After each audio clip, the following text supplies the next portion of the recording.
Daya, what a surprise. यहाँ से गुजर रहा था सर, सोचा अर्जुन को मिलता चलो। ये क्या तबीयत ठीक नहीं क्या इसकी? देखो सर्दी हुई है, जुकाम हुआ है। अरे हमारा टाइगर, क्या हुआ आपको? दया अंकल, दादू को समझाओ ना, खांसी और जुकाम तो नॉर्मल होता है, मैं तो इतना बीमार हूँ ही नहीं।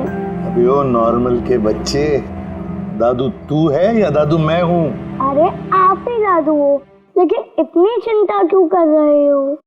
इतनी चिंता क्यों कर रहा हूँ? 10 साल से गायब थे तुम, गायब। अब मुझे मिल गए हो तो पूरी कसर निकाल रहा हूँ। सर सोचा नहीं कभी आपका ये रूप भी देखने को मिलेगा। मतलब बड़े बड़े क्रिमिनल को धूल चटाने वाला एसीपी प्रद्युम्न आज अपने पोते के एक चीख से परेशान हो गया। दया, इस सबसे प्यारे सबसे मीठे क्रिमिनल की वजह से है।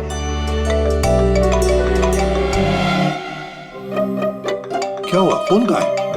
अर्जुन बेटा, लगता है आपके फोन में ना मेरा एक कॉल आ रहा है ना? तो मैं वो कॉल रिसीव कर लूं? पहले चॉकलेट दो। अरे आज तो मैं ऐसे ही आ गया था, अगली बार मैं चॉकलेट लेके आऊंगा। ओके।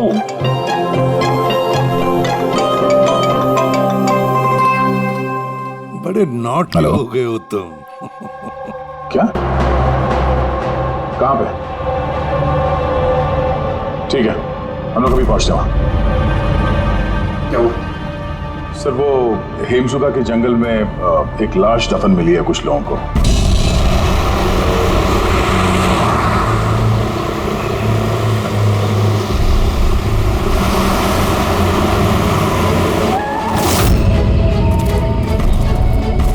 मैम प्लीज लाश को हाथ मत लगाइए मैम। एक मिनट मैम आप मैम, लाश को हाथ मत लगाइए please. Ma'am please please ma'am संभालिए अपने आप को।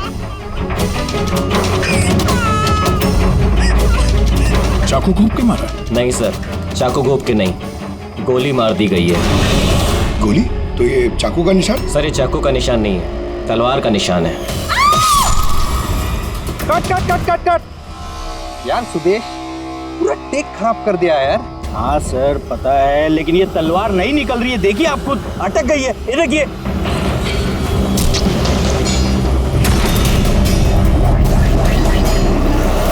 तलवार पे खून कैसा है?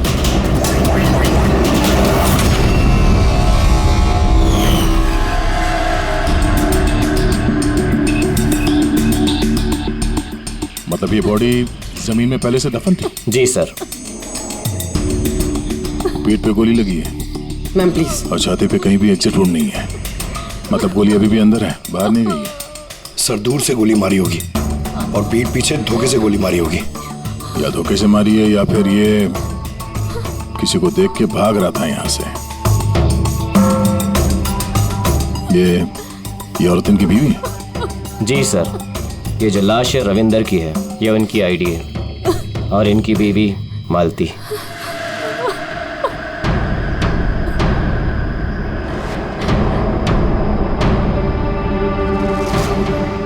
हाथ में घड़ी है, वॉलेट है, मतलब चोरी करने के लिए खून नहीं किया। एक काम करो, ये आसपास जरा तलाशी लो, देखो कुछ मिलता है क्या। राइट सर, चलो।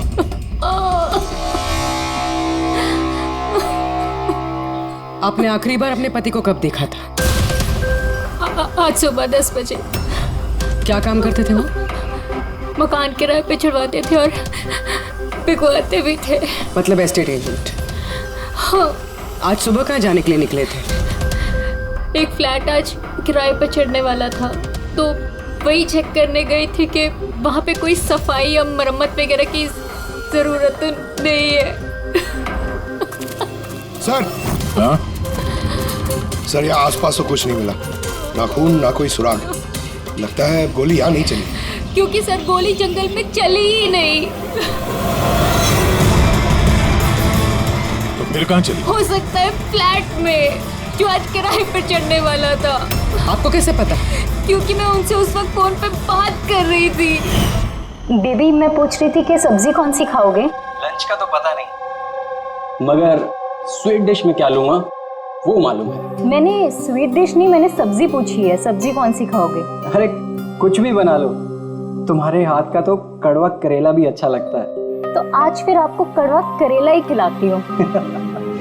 अच्छा बेबी, मैं फ्लैट पहुंच गया हूँ, थोड़ी देर में कॉल करो तुम।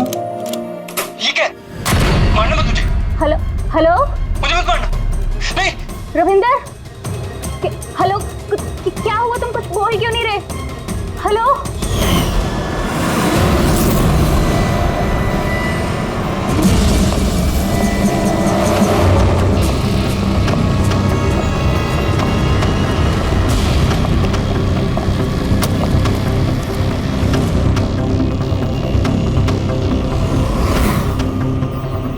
इतना सारा खून? सर यानी मालती ठीक कह रही थी, रविंद्र का खून यही हुआ है और फिर उसे यहाँ से जंगल ले जाया गया और दफना दिया। लाश को अगर यहाँ से ले जाया गया था तो फिर किसी ने देखा कैसे नहीं? पंकज, जरा वॉचमैन को बुलाओ।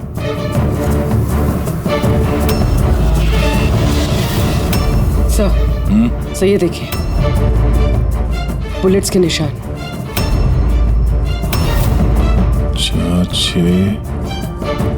13 बुलेट्स और एक गोली रविंदर को लगी, तो क्या 14 गोलियां चली थी क्या यहाँ पे? पूर्वी, जरा अंदर चेक करो, देखो कुछ मिलता है क्या?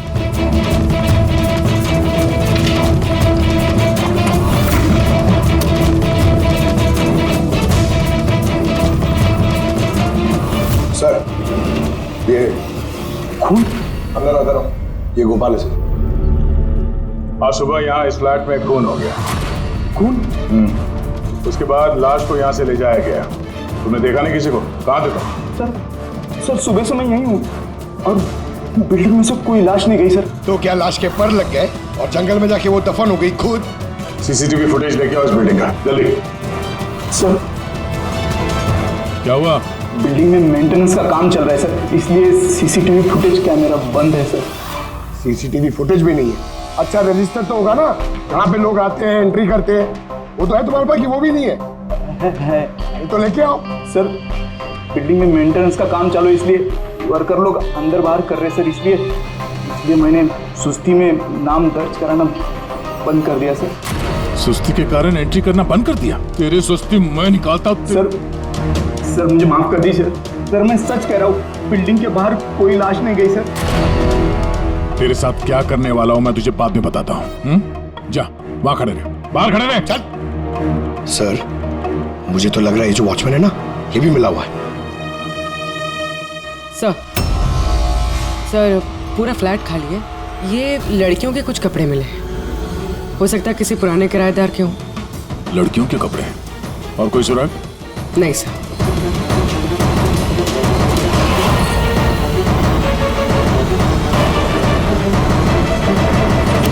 लॉक एकदम सही सलामत है, टूटा हुआ नहीं है, कोई फोर्स्ड एंट्री नहीं है। सर अगर ये पता चल जाए कि ये फ्लैट की चाबी किस किस के पास हो सकती है तो मुजरिम तक पहुंचना आसान हो सकता है। फ्लैट की चाबी मकान के मालिक के पास होगी, या फिर किसी पुराने किराएदार के पास, या फिर किसी ऐसे आदमी के पास जिसने इस फ्लैट की डुप्लीकेट चाबी बना ली हो। पूर्वी, इस मालती से पता करो कि यहाँ इस फ्लैट में पुराने कौन कौन किराएदार थे। साड़की, तेरे कहने के मुताबिक रविंद्र पर जो गोली चली वो फ्लैट में नहीं चली? हाँ बस मैं यही कह रहा हूँ। अरे गोली उस फ्लैट में नहीं चली तो फिर कहाँ चली? उसकी वाइफ ने हमें उसी फ्लैट के बारे में बताया और वहां इतना सारा खून मिला हमें। दया, दरअसल जो खून फ्लैट में मिला है वो खून रविंदर का है ही नहीं। रविंदर का नहीं तो फिर किसका खून है सर? मेरे ख्याल से ये पता लगाना तो आप लोगों का काम है। यानी एक और लाश ढूंढनी पड़ेगी। एक नहीं अभिजीत, 4 लाशें। क्राइम सीन पे जो खून मिला है वो 4 अलग अलग लोगों का खून है। 4 अलग अलग लोगों का खून, लेकिन उनमें से कोई भी खून रविंद्र का नहीं है। मतलब 5 खून हुए। हाँ फ्रेडी, 5 लोगों का। तो हो सकता है जब ये खून खराबा हो रहा था उस फ्लैट में तो रविंद्र वहां पर पहुंच गया और उसने ये सब कुछ देख लिया। हाँ सर, गलत वक्त पे गलत जगह पे पहुंच गया वो और खूनी के हाथों मारा गया वहां। सर फिर तो वो बाकी की 4 लाशें भी खूनी ने जंगल में दफनाई होगी। मगर 4 लाशें बिल्डिंग से कौन लेके गया होगा और कैसे? किसी ने तो देखा होगा।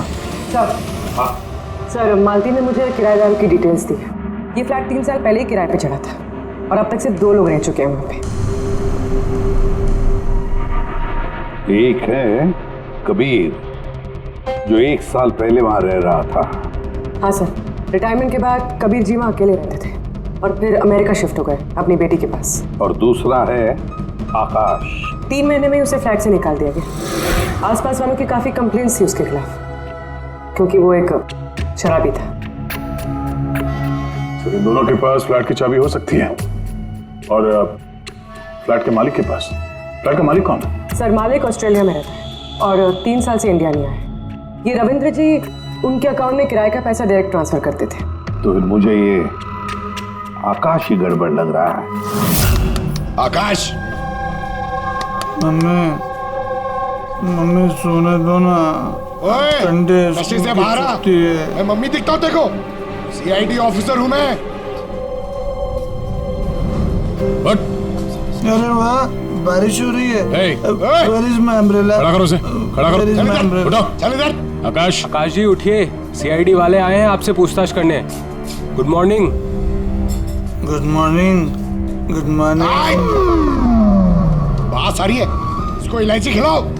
मुझे मालूम था CID वाले एक दिन आएंगे मेरे पास। मालूम था मतलब? रविंदर के खून में तेरा हाथ है? हाँ? रविंदर? हाँ? कौन रविंदर? मैं किसी रविंदर को नहीं जानता। तू रविंदर को नहीं जानता? तो फिर ये क्यों बोला कि तुझे पता था कि CID यहाँ पे आने वाली है?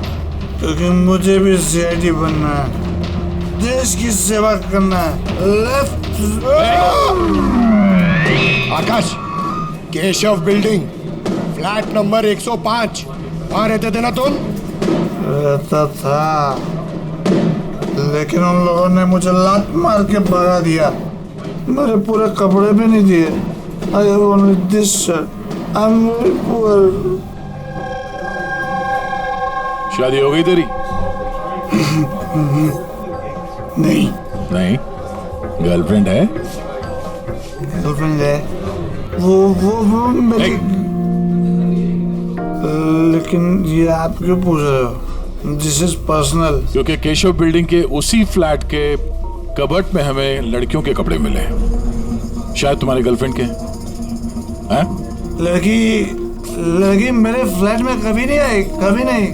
आई am very truly gentleman, white collar. Sir, ये कबीर जी सर, वो भी अकेले रहते थे और इसके जाने के बाद वहां कोई रहा ही नहीं। रहता कैसे नहीं था? जब मैं अपना बाकी का सामान लेने गया था ना, तो वहाँ 2 लड़कियां थी। ये लो अपना सामान और निकलो यहाँ से। क्यों मालती? झूठ क्यों कहा हमसे कि उस फ्लैट में सिर्फ 2 ही किराएदार रहते थे? एक तरफ आप अपने पति के खूनी को फांसी पे चढ़वाने की बात करती हो, झूठ बोल के हमें गुमराह किया आपने। क्यों? नाटक करिए सर। इसी ने अपने पति को मारा और अभी हमारे सामने खड़े होकर आंसू आ रही है। सर मुझे इसके साथ 2 मिनट दीजिए सर, देखिए सच कैसे बोलती है। ये क्या कह रही हैं आप? इनके बारे में ऐसे कैसे कह सकती हैं? आप CID वाले इतने पत्थर दिल कैसे हो सकते हैं? किसी का दर्द समझने के बजाय आप उन्हें टॉर्चर कर रहे हैं, उन्हें तकलीफ पहुंचा रहे हैं। अच्छा, आप दोनों को बड़ी फिक्र हो रही है। आपकी तारीफ। मैं मालती की छोटी बहन रजनी हूँ और ये मेरे हस्बैंड है। तो फिर रजनी जी, आप सभी ध्यान से सुन लीजिए। अगर मालती ने हमसे कुछ भी झूठ कहा ना, तो ये जेल जाएगी, जेल।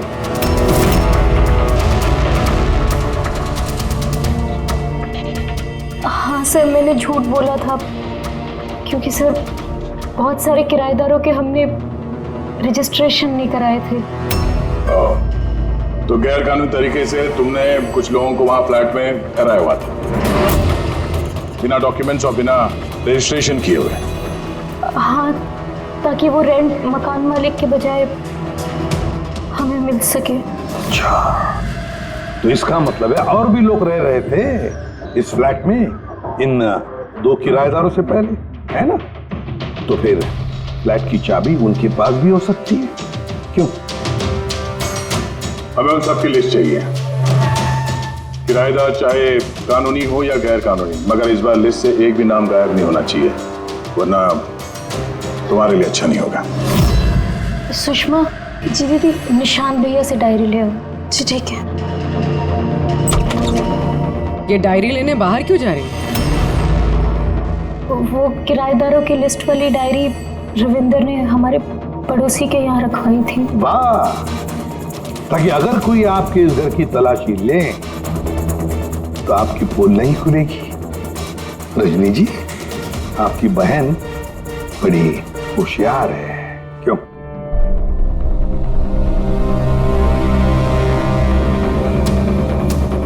मालती भाभी, ये डायरी में है क्या?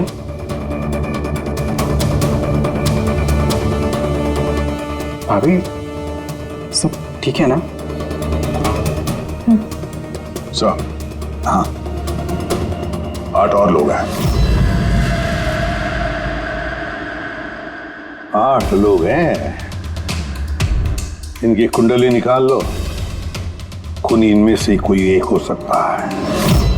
सर, लिस्ट में जितने भी लोग हैं उनसे कांटेक्ट नहीं हो पा रहा है। हाँ सर, कुछ नंबर गलत हैं और कुछ बदल गए हैं। मतलब डेड एंड। सिक्योरिटी गार्ड से क्या पता चला? सर वो वही कह रहा है सर, ये 4 लाशें क्या, अरे तो 1 लाश भी नहीं देखी जाते हुए। अजीब बात है सर, उस बिल्डिंग से बाहर जाने का रास्ता तो एक ही है। अगर लाशें वहां से बाहर ले जाई नहीं गई है तो लाशें गायब कहाँ हो गई? ये सब मेरी वजह से हुआ है बॉस। मेरी गलती है। तेरी गलती है? ये लो, द ग्रेट डॉक्टर साहब की भी गलती करते हैं। हाँ, क्यों नहीं? बड़े से बड़ा आदमी कभी कभी गलती कर देता है बॉस। अच्छे से अच्छा क्रिकेटर भी 0 पे क्लीन बोल्ड होता है, तो मुझसे भी हो गई यार। तो सर, आपको 0 पे आउट किसने किया? उस खून ने जो फ्लैट में मिला था। उन 4 मरे हुए लोगों का खून? यही गलती हो गई बॉस मुझसे। दरअसल वो 4 लोग मरे हुए थे ही नहीं। क्या? मरे हुए नहीं थे? मतलब? मरे हुए नहीं थे मतलब जिंदा थी। पता, जब मैंने उन 4 खून को अच्छी तरह से टेस्ट किया तो मुझे क्या मिला? स्टोरेज लीजेंस। पंकज, तुम जरूर ये पूछना चाहोगे कि सर ये स्टोरेज लीजेंस क्या होता है? अरे कमाल है सर, मैं आपसे यही पूछने वाला था। मुझे मालूम था। रेड ब्लड सेल्स जब अपना बदलाव करते हैं स्टोरेज के दौरान, उसे कहते हैं स्टोरेज लीजन। तो वो जो 4 किस्म के खून हमें वहां से मिले थे वो ताजा नहीं थे, स्टोर्ड थे। एग्जैक्टली। शायद किसी ब्लड बैंक वगैरह से लाया गया होगा। उन 4 ब्लड सैंपल्स में मुझे 4 अलग अलग किस्म की बीमारियों के लक्षण मिले हैं। एक में HIV, दूसरे में ल्यूकेमिया, तीसरे में हार्पिस और चौथे में डायबिटीज।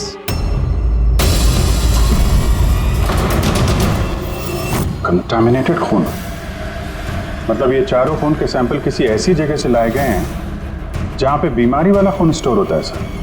हाँ, कंटामिनेटेड खून। ऐसा खून तो नष्ट किया जाता है, इंसिनरेटर में भेजा जाता है जहां पर ये डिस्ट्रॉय करते हैं। और ऐसे इंसिनरेटर्स तो हमारे शहर में 2 जगह हैं। एक बार फिर से इस फ्लैट में चल के चेक करते हैं, पता तो चले कि उन गोलियों का और ये बीमारी वाली खून का कनेक्शन क्या है।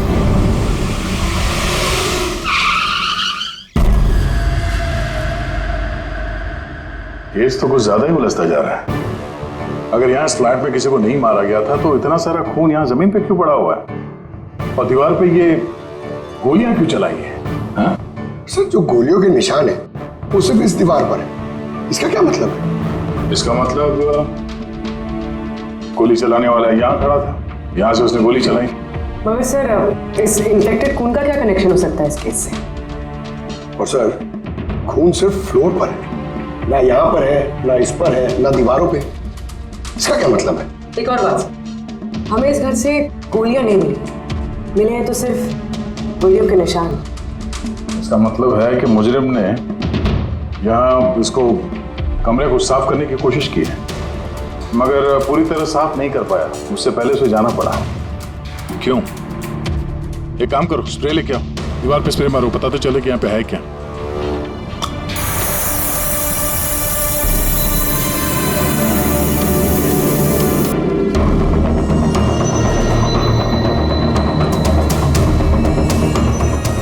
यहाँ पे भी खून के निशान है, नीचे तक है ये तो,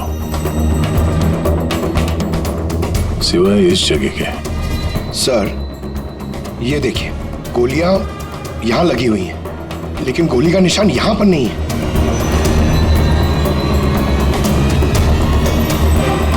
ये क्या, ये निशान, ये टायर के निशान जैसा कुछ है। मतलब बाइक लेके आए थे? पंकज, वो टायर नहीं, वो जो फर्नीचर के नीचे पहियों पे लगा होता है टायर, वो रबर का। कोई फर्नीचर रखा हुआ था यहाँ पे, शायद कोई कुर्सी। मगर सर हमने तो पूरा फ्लैट चेक किया, कुर्सी वगैरह तो कुछ भी नहीं है यहाँ पे। सर लगता है वो कुर्सी इसी बिल्डिंग में हुई, छुपाई हुई। एक काम करते हैं, बिल्डिंग में ढूंढते हैं उसे।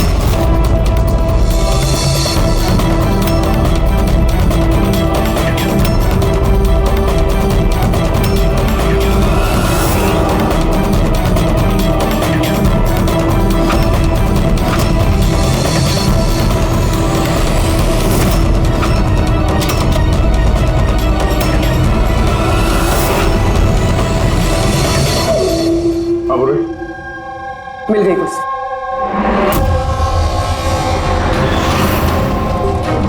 कुर्सी परफेक्ट। सर ये कुर्सी के साथ ये सब भी मिला है। क्या ये, बोलो।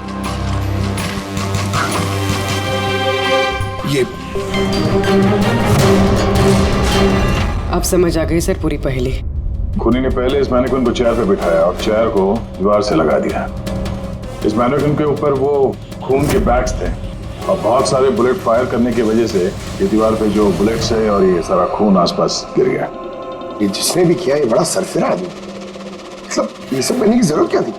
और सर रविंद्र को इसलिए मार दिया गया क्योंकि रविंद्र ने उसे पुतले पे गोलियां चलाते देख लिया था। सर आज तक तो एक ही बात सुनिए सर, अगर खूनी किसी को मार रहा हो, किसी तीसरे आदमी ने उसे देख लिया तो उसे मार देगा, लेकिन यहाँ पे तो खूनी एक पुतले को मार रहा था, एक पुतले के लिए उसने रविंद्र को मार दिया। हो सकता है खूनी यहाँ पे शूटिंग प्रैक्टिस कर रहा हो, उसे किसी का मर्डर करना होगा, लेकिन उसके रिहर्सल वो यहाँ इस फ्लैट में कर रहा था। रविंद्र को मारने के लिए इतनी लंबी रिहर्सल? मगर उसे कैसे पता था कि रविंद्र यहाँ आने वाला? हो सकता है उसकी बीवी ने बताया हो सकता है मालती का हाथ हो इस जुर्म में। अब ये रिहर्सल रविंद्र के लिए थी या किसी और के लिए तो बता नहीं सकते हैं, पर ये मुमकिन है कि इस पूरे प्लान का ये रविंद्र पे हिस्सा हो। सर हिस्सा हो या ना हो, लेकिन मरा तो रविंद्र ही है। मेरी तो एक बात समझ में नहीं आ रही है कि उसकी लाश यहाँ से जंगल पहुंची कैसे? सर मानो उस अलमारी की चाबी हमारे पास रहती है जिसमें खून स्टोर किया जाता है, मगर वो अलमारी सिर्फ और सिर्फ कर्नल शिशिर की मौजूदगी में ही खोली जाती है, उनके बिना कभी नहीं। कर्नल शिशिर? जी सर, वो यहाँ के सिक्योरिटी फर्म के हेड है। सर उनके पास पूरा हिसाब किताब रहता है कि अलमारी में से कब कितने बैग खून के रखे गए और कब कितने बैग नष्ट कर दिए गए। और वैसे भी सर अलमारी खोलने के लिए 2 चाबियां चाहिए होती हैं, तो हमारे पास सिर्फ 1 चाबी है। सर दूसरी चाबी कर्नल साहब के पास रहती है हमेशा से। मतलब कर्नल साहब भी अकेले ये अलमारी नहीं खोल सकते क्योंकि दूसरी चाबी आपके पास है ना? नहीं सर, उनके पास दोनों चाबियां होती हैं, जैसे हमारे मालिक विनोद सर के पास होती है। और विनोद सर आपके मालिक वो कहाँ हैं? सर वो ग्रीस गए हैं अपनी फैमिली के साथ वैकेशन मनाने। तो बच्चे, कर्नल साहब ये रिटायर्ड आर्मी ऑफिसर हैं क्या? जी सर, आर्मी में लोग आज भी उनकी बहुत इज्जत करते हैं। देश की फौज के सबसे बेहतरीन शार्प शूटर्स में से एक थे वो।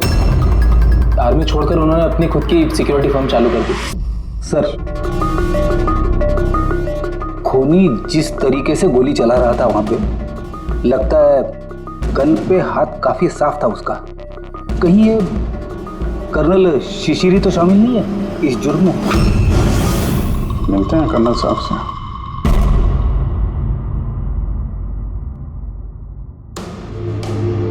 पंकज एक बात बताओ, अगर तुम्हें किसी पे गोली चलाने की प्रैक्टिस करनी है तो वो कैसे करोगे? और फायरिंग रेंज जाऊंगा और प्रैक्टिस करूंगा सर। एग्जैक्टली, मैं भी वही करूंगा।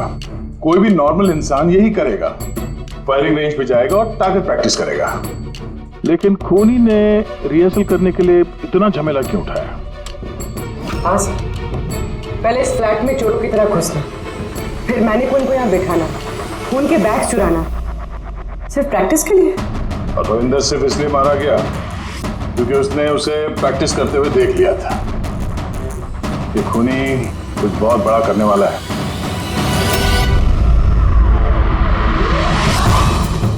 पूरी ट्यूशन है ना?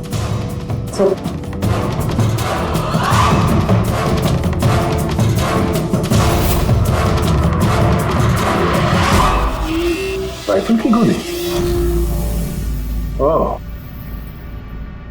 इसका मतलब है गोली चलाने की प्रैक्टिस कोई यहाँ फ्लैट के अंदर से नहीं कर रहा था, कोई दूर बैठ के प्रैक्टिस कर रहा था राइफल की गोली से। हाँ सर, क्योंकि अगर राइफल नजदीक से चलाई होती तो गोली आर पार निकल जाती, कुर्सी में नहीं अटकती। अब समझ में आया मर्डर रिहर्सल के लिए इतनी प्रैक्टिस क्यों। जिसका खून होने वाला है उस पे गोली कहीं दूर से चलने वाली है, कहीं दूर से। सर, आपके कहने का मतलब है कि गोली वहां वो बिल्डिंग से चली है? इतनी दूर से गोली चलाना मुमकिन है? वही तो, मतलब वहां से नहीं तो और कहां से चली होगी? पंकज, एक काम करो, लेजर बीम लो और उस चेयर पे जो गोली का छेद है ना, उसके पीछे से वो लेजर पास करना, एकदम सामने, पता तो चले गोली चली कहां से।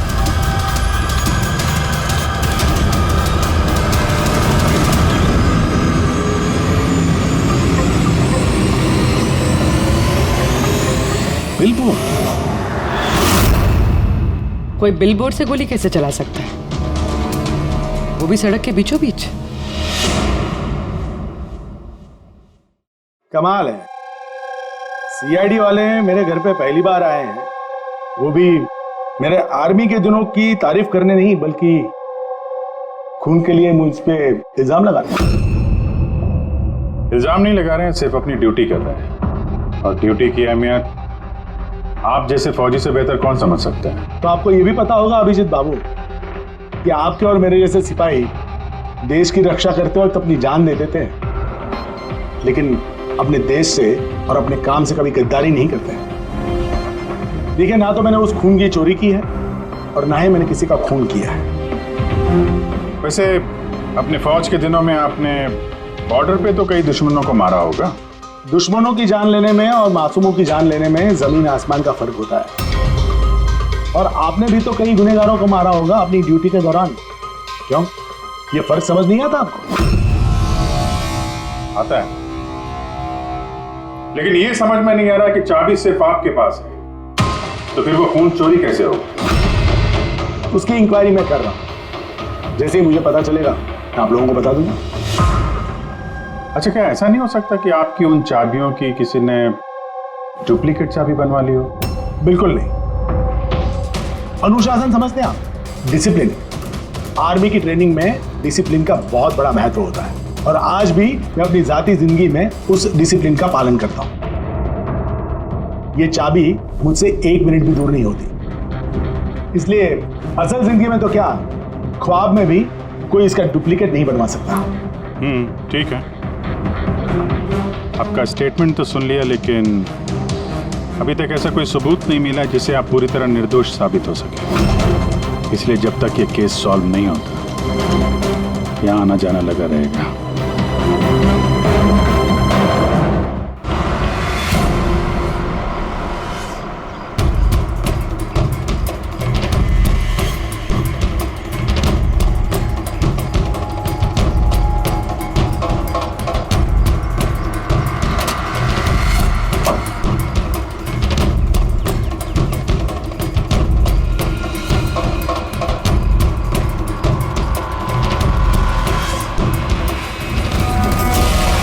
इस मेटल बोर्ड को नट से फिट किया गया था ऊपर। सूंघो इसे। ये तो गन पाउडर है सर। गन पाउडर और ये स्क्रैचेस, बहुत लंबी प्लानिंग की थी। क्या लंबी प्लानिंग हो सर?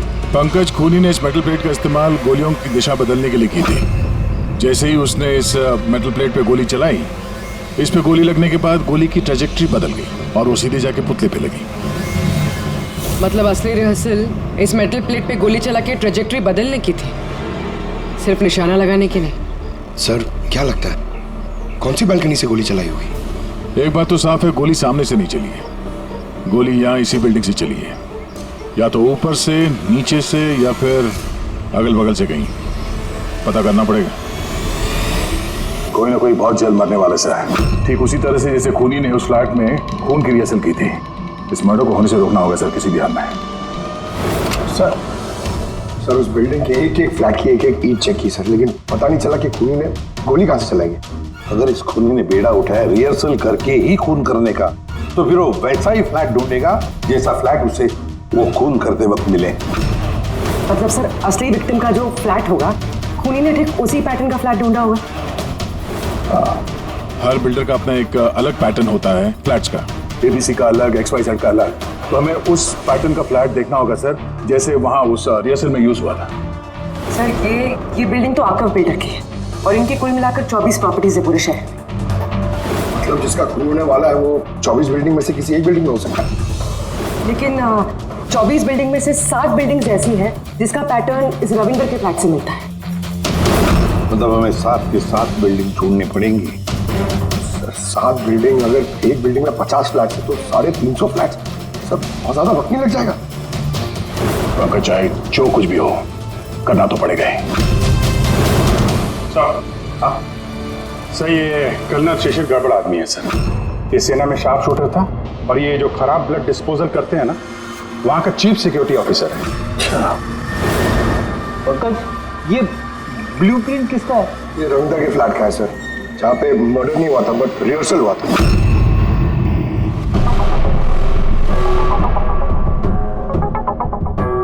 ये तो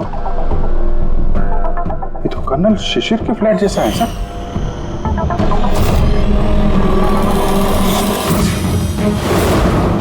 क्या?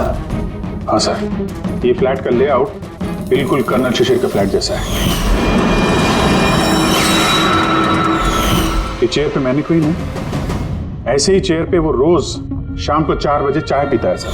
ठीक शाम को 4 बजे मैं इस सोफे पर बैठकर अपनी चाय पीता हूँ। तो खूनी कर्नल शिशिर को मारने का प्लान बना रहा था।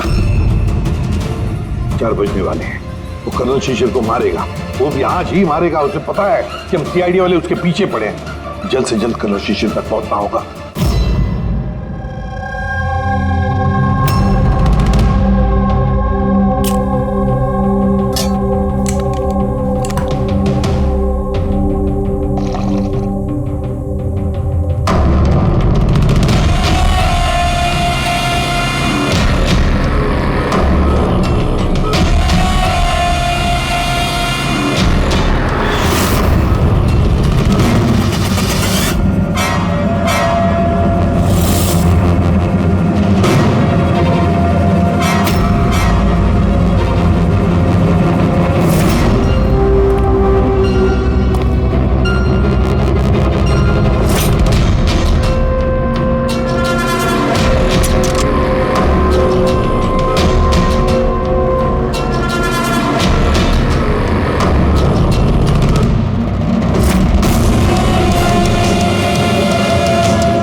जल्दी जल्दी इधर।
सॉरी सॉरी, तुम्हारी जैकेट गंदी हो गई। क्या करें, हमें पता नहीं था ना गोली कौन से फ्लैट से चली है, इसलिए रिवर्स रिकोशे का सहारा लिया। और उस फ्लैट में जिस दिशा से गोली आई उसी दिशा में हमने गोली चलाई, और देखो खून भरी गोली ने तुम्हारा पता बता दिया, मिस्टर उत्कर्ष। जाने दो मुझे, कूद जाऊंगा यहाँ से। अच्छा ठीक है, कूद जाओ यार, लेकिन पहले ये तो बताते जाओ कर्नल शिशिर को क्यों मारना चाहते थे? हा? छोड़ो उसे। भाई मेरे पास आ जा। अच्छा भाई है ये? हाँ जा भाई, मिल ले अपने भाई से, जा। इधर आ जाओ।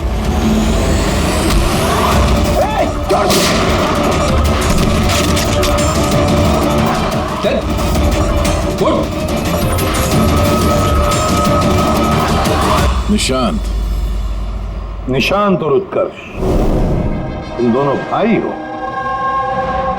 पर किस बात का बदला लेना चाहते थे तुम लोग कर्नल शिशिर से? कि बाप की मौत का। इस आदमी ने हम दोनों के सामने हमारे बाप की जान ली। तुम दोनों दीपक के बच्चे हो? मैं आज भी नहीं भूल सकता, जिंदगी में पहली बार ट्रिगर पे उंगली रखते वक्त मेरे हाथ कांपे थे, क्योंकि मैं दो मासूम बच्चों के सामने उनके बाप को नहीं मारना चाहता था। दीपक एक आतंकवादी था, और अगर मैं उसे नहीं मारता तो उसने जो बम रखा था शहर में, उससे कई मासूम लोग मारे जाते। मर जाते तो मर जाते, कम से कम हमसे हमारा बचपन तो नहीं छीनता। इतना प्यार करते थे हम अपने पापा से। ने उसी दिन कसम खा ली थी कि इस आदमी को हम वैसे ही मारेंगे, वैसे ही राइफल से। इसलिए मैंने पता लगाया कि तुम कहाँ काम करते हो, और फिर उसी कंपनी में नौकरी कर ली। तुम्हारे घर का एड्रेस भी पता लग गया, और फिर किसी ना किसी बहाने तुम्हारे घर आकर मुझे तुम्हारा डेली रूटीन पता लग गया। और उसके बाद मैंने एक ऐसे फ्लैट की तलाश शुरू कर दी जिसका डिजाइन और लेआउट बिल्कुल उसके फ्लैट जैसा हो। जैसे ही मुझे रविंदर का फ्लैट मिला, मैं उसके पड़ोस में शिफ्ट हो गया। मैंने उससे दोस्ती कर ली, और दोस्ती के बहाने उसके घर आते जाते उसके घर की डुप्लीकेट चाबी बनवा ली तुमने, हाँ? और फिर मैंने उस खून वाली अलमारी की भी डुप्लीकेट चाबी बनवा ली, कंपनी के मालिक की चाबी की मदद से, उनके ग्रीस जाने से पहले। जब रविंद्र फ्लैट में आया तब क्या हुआ? उसने मैं मर्डर का रिहर्सल करते हुए देख लिया। अगर मुझे नहीं मारते तो हमारा पूरा प्लान चौपट हो जाता। और फिर निशांत उसे घर के बाहर लेकर गया। सुन, ज्यादा होशियारी की ना तो वहीं गोली दाग दूंगा। चल। और मैं पीछे घर के अंदर ही रुक गया, साफ सफाई करने के लिए। उसके बाद निशांत रविंदर को जंगल लेके गया और वहीं पे मार डाला, और उसकी लाश भी वहीं दफना दी जंगल में। हाँ, अगर वो बेवकूफ लोग वहां फिल्म की शूटिंग नहीं कर रहे होते तो तुम लोग को ये लाश मिलती भी नहीं। भूल गए तुम कि कोई भी गलत काम, कोई भी जुर्म छुप कर नहीं रह सकता, सामने आता ही है। एक बात बताओ उत्कर्ष, फ्लैट की साफ सफाई करने के बाद भी वहां पर खून कैसे मिला? क्योंकि इससे पहले मैं पूरी सफाई करता, आप लोग वहां पर आ गए। मैं दीवार से गोली निकाली, उसके ऊपर का खून साफ करा, टेरेस पर कुर्सी और मैनिक्विन रखकर वापस आ ही रहा था कि वहां आप लोग आ गए। अब जेल की सलाखों के पीछे बैठकर बदले की आग में क्या खोया क्या पाया, ये सोचते बैठना, कानून तुम्हें कड़ी से कड़ी सजा देगा।